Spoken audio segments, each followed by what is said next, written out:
আমার আগের ভিডিওতে আমি আচারের রেসিপি দিয়েছি,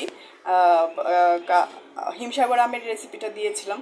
তো অনেকেই জানতে চেয়েছেন যে যে আচারটা পরবর্তীতে দেখতে কেমন হয়েছে। আমি আসলে ভিডিও এডিটিং মানে কাটছাট করি না, একদম ডাইরেক্ট যেভাবে মনে করেন আপনারা বুঝতে পারবেন, এজন্য কোনো অংশই কেটে দিই না। তো এই যে দেখুন আমার আচারটা, আমি যে আচারটা বানিয়েছিলাম দেখতেই পাচ্ছেন কেমন হয়েছে। আমি একটা প্লেটে নিয়ে নিচ্ছি আচারটা। দেখুন আচারটার কালারটা কেমন হয়েছে। এটা আপনি মিষ্টি আচার হিসেবে ব্যবহার করতে পারবেন, কারণ হলো এই হিমসাগর আমটা কাঁচার অবস্থাতে মোটামুটি টক মিষ্টি থাকে।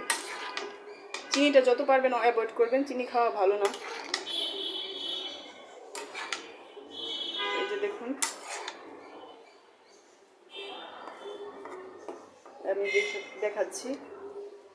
অনেকেই কমেন্ট করেছেন যে আপু আপনি আচার বানিয়েছেন, আচারটা ঠিক কেমন হয়েছে। আমার ফেসবুকে অনেকেই কমেন্ট করেছে আমাকে, আপু আপনার আচারটা একটু দেখাবেন।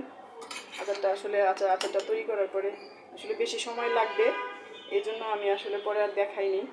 ভিডিওটা লম্বা হয়ে যাবে, লেন্থ বেশি হয়ে গেলে আসলে দেখা একটা বিরক্তিকর। আমরা আসলে কিছু কিছু জিনিস মনে করি যে দেখে একটু বিরক্ত লাগে, সেজন্য আমি ভাবলাম যে না, শর্ট করে ভিডিওটা করি। এই যে দেখতেই পাচ্ছেন আচারটা কেমন হয়েছে, দেখে লোভ লাগছে।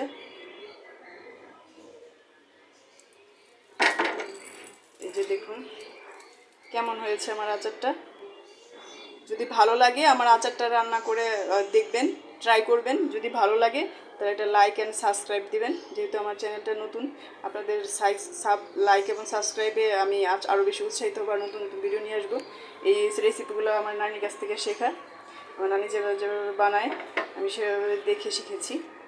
এভাবে ট্রাই করবেন, দেখবেন ভাত দিয়ে খিচুড়ি দিয়ে খেতে এমনি, বা চাইলে আপনি শুধুও খেতে পারবেন। আর যদি একটু চিনি অ্যাড করতে চান তাহলে মনে করেন আমি ভিডিও যেভাবে দেখিয়েছি তার সাথে জাস্ট শুধুমাত্র চিনিটা ব্যবহার করবেন, তাহলেই হবে। আজকে বিদায় নিচ্ছি। আসসালামু আলাইকুম, আল্লাহ হাফেজ।